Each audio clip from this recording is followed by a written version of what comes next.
welcome back to my channel. Thank you so much for coming back. And yes, here is my black eye. It's getting better. If you don't know what happened, I fell off my bicycle, hit my head on the pavement, got a black eye. I was wearing my helmet. But if you'd like to see more about my black eye, I will attach a video in the notes below. Enough about my black eye. Today we're going to talk about the best sauce you will ever make. It is so easy. It's plant-based. It's called marinara, and it's tomato, all about tomato.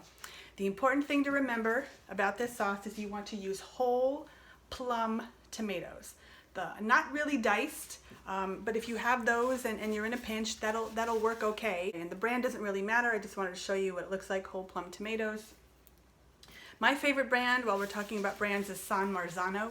You can find them in your supermarket. Sometimes they don't have them, but they didn't have them this time around. Whatever brand you find will be great for this sauce. The next thing that we have is the garlic in the olive oil. And if you don't know how to make your life easier with garlic, you'd want to see my previous video. I'll put it in the link below so you can watch. But I just have chopped up garlic marinating in extra virgin olive oil to make my life easier for later. My secret weapon here is the carrot. So you're going to want some carrots. You can have baby carrots, you can have just a fresh carrot, but you want to make sure to wash it before we use it, and I'll tell you why later. Okay, you can see back here I have the tomatoes in my blender. My daughter does not like chunky tomatoes. Hey, do you like chunky tomatoes? No. Okay. So I blend them before I put them in the pot.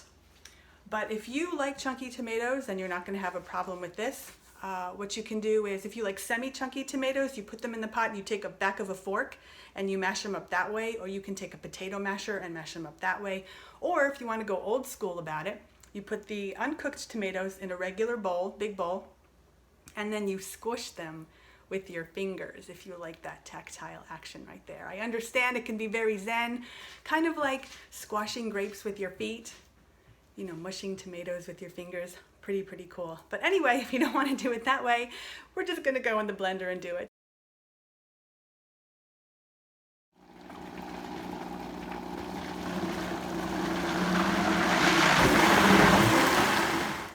Okay, so I blended my tomatoes and I put them in this bowl, and I have my garlic and oil ready to go, my little spoon, and I have my pot. I'm going to turn the heat on under the pot. I have gas to about medium low, which is about between a 3 and a 4.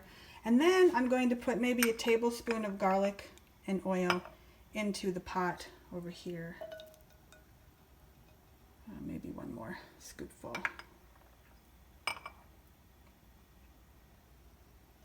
All right. I'm going to move that over. The reason why I put the garlic and oil in the pan at the same time versus heating the oil up first and then putting the garlic in the pan is that I find that I tend to burn the garlic less when I do it this way. Some people have a different way of doing it. Whatever your way of doing it is completely fine. This is the way that works for me the best. So we're going to wait until this the oil becomes a little bit more shiny and a little bit less sluggish in the pan, and we're going to wait till the garlic sizzles up and it'll start smelling really nice. Let me grab a spoon. All right, the garlic is sizzling up very nicely in here. You want to be careful not to burn it. So if you have to turn the flame lower, that's completely fine. Then when it starts to really when you can start to really smell it and it starts to turn a little bit brown, that one there is, then you want to pour the sauce in. I'm going to try to do this with one hand. Okay, here we go.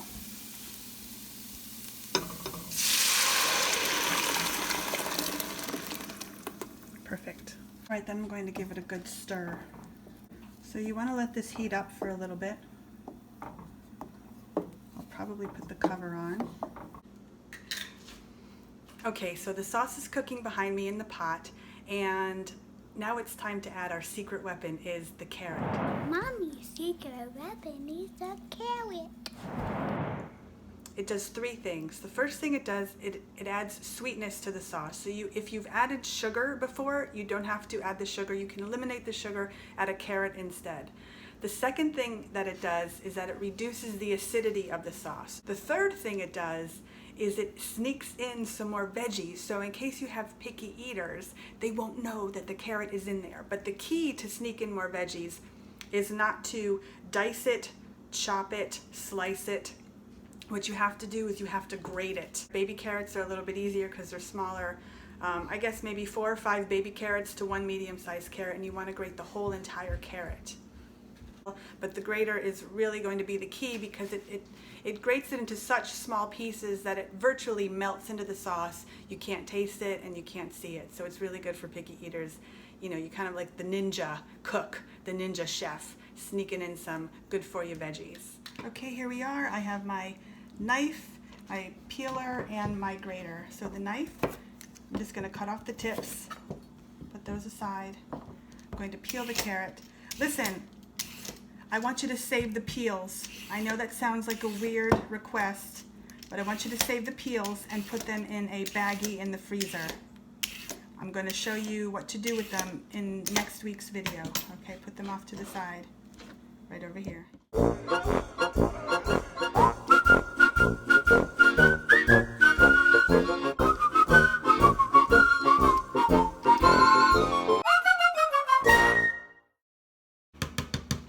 And there it is. Okay, we're back after the carrots. I'm going to take the lid off of this pot and I'm going to put all of the carrots in here. See, the pot's boiling.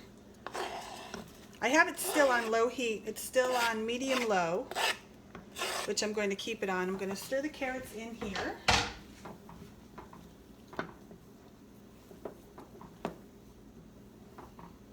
And then now is the time you can also add dried herbs if you want to do that, but you can completely add fresh basil, fresh oregano, fresh parsley, whatever spices that you like to add. Today I'm going to add a little bit of dried basil. I don't know, maybe about a teaspoon or so in there.